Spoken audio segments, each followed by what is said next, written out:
could do in Owensboro. Then I did everything I could do in Nashville. So then the next progression was to finally make it up to Daytona.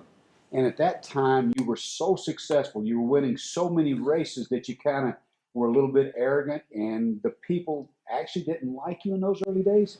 You weren't out there, were you? You weren't in the grandstands, were you? I think I read something Richard Petty said about you back in those days. Richard Petty told me one time. Richard Petty had the longest index finger any man I ever met. He used to poke me in the chest all the time.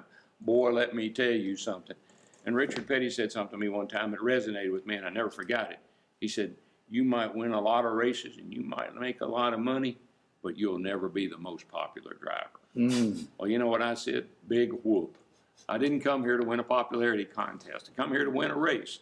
So just fast forward a little bit. In '89 and '90, I won most popular driver, and I kind of always looked over at Richard and said, "Well, you didn't know everything." But from the time he told me that to the time that happened, a lot changed in my life too. Yeah. So I wasn't liked, and I was a bad guy, but I kind of cherished that role. I was new in the sport. I was trying to break in. And the Pettys and the Allisons, the Pearsons, the Bakers, the Yarboroughs, that was the establishment. And I was this smart aleck kid from Tennessee that shows up on the scene, and I'm going to kick all of his butt. I mean, that's how I felt about it.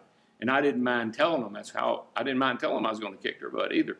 And so some fans like that. You were the kind Muhammad Ali. Yeah, well, they liked that. Well, Muhammad's from Louisville, right up the road. So Yeah. I've been accused of being a little bit like him.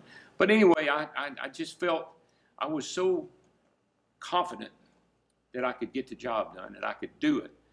But I didn't start out able to do it. So I couldn't beat them on the track because I didn't have the equipment. But I could wear them out in the media. And they didn't have a chance against me in the media, because if they had something to say, I had something better to say. And so that's kind of how I got the reputation of being known as Jaws. I would wear them out on the track eventually, but I could wear them out in the media anytime they want to go toe-to-toe. So some people liked that. Some people thought it was cool, and other people hated it. And the people that hated it, they really hated it.